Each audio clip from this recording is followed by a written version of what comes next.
Jason Davis. Getty Images. Patti Smith performs at Music City Center on July 13, 2017 in Nashville, Tennessee.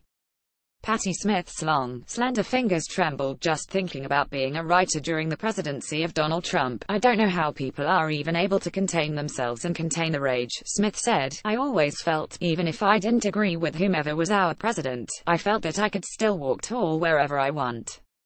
I still was myself. But there's something about this current administration where I feel tainted as a human being." On Monday night, Deck 4 at the Whitney Museum in Manhattan, Smith and Salman Rushdie commiserated about Trump and otherwise compared notes on everything from the writing process to their favorite painters.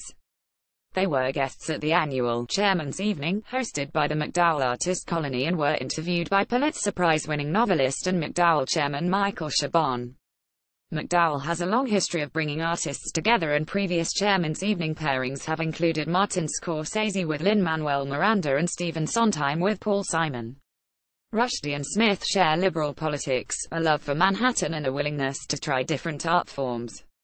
Smith is a poet and rock musician who won a National Book Award for her memoir Just Kids. Rushdie is author of the acclaimed novel Midnight's Children and one of the rare literary figures who shares a songwriting credit with a major rock band. Rushdie collaborated with U2 on The Ground Beneath Her Feet, the title lifted from Rushdie's rock and roll novel of the same name.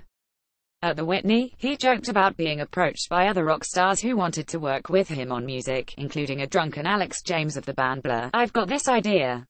Rushdie recalled James slurring, "I'll write the words, you write the music." That didn't happen. Rushdie added. Smith and Rushdie have very different approaches to writing. Rushdie, who has been touring in support of his novel The Golden House, said he doesn't write on the road and hasn't figured out his next book. Smith responded that she loves writing away from home, especially at a neighborhood cafe, and has multiple projects going. "It's like a horse race, whichever one hits the finish line, which often isn't the one I'm being paid for," she said. Audience members grumbled when Rushdie contended that women tend to prefer writing at home, in familiar surroundings. "Oh, you haven't seen my house," Smith said. Both said that current events have made it harder for them to focus, but also more determined. Rushdie said the artist's role was to create beauty, and to move beyond Trump, at least in the writing process, because he's not interesting enough. Smith said she saw her job as keeping an eye on everything, in case we have to do something drastic, politically, and otherwise, and maintain a well-rounded existence, and I can't let this guy Trump, and what they're doing, keep me from my inalienable right to do my work, to have some kind of joy in life, she said.